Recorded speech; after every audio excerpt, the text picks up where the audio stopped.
Okay அதில்ல sir, இல்லை நீங்கள் அது கவனிக்கவே இல்லை, நீங்கள் ப்ரெஷரில் இருக்கீங்க வேலையில். அது ஒன்றும் இல்லை. இப்போ வினோத் வந்து நைட்டில் மிட் நைட்டில் அவளுக்கு ஃபோன் பண்ணி டார்ச்சர் பண்ணுங்க. அந்த ப்ரூஃப்லாம் உங்களுக்கு அனுப்புகிறேன். இன்னும் அங்கே என்னென்ன ஆரம்பிச்சு பிரச்சனை எப்படி நடந்ததோ அது மொத்த ப்ரூஃப் நான் நேரில் எடுத்து வந்து கொடுக்குறேன்.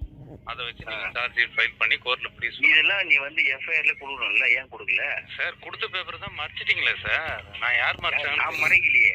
சரி பேச மாட்டேன், நான் சொல்லிட்டேன். ஒரே ஒரு ரிக்வஸ்ட் சார், அவர்கிட்ட தான் எல்லாம் பண்ணிருக்கிறேன். திருப்பி எனக்கு இது பண்ணினா நான் கம்மனை விட்டுருவேன். நான் இதெல்லாம் எப்படி சார்? சார் எனக்கு ஒரு ஹெல்ப் பண்ணுங்க. ஹலோ, என்ன ஹெல்ப் உனக்கு? நீங்கள் உங்ககிட்ட இத்தனை பேப்பர் தான் வந்துருக்கு, எனக்கு ஒரு லெட்டர் கொடுங்க சார். அது நான் எப்படி கொடுக்க முடியும் உனக்கு? சரி சார், நீங்கள் வைங்க, நான் பார்த்துட்றேன்.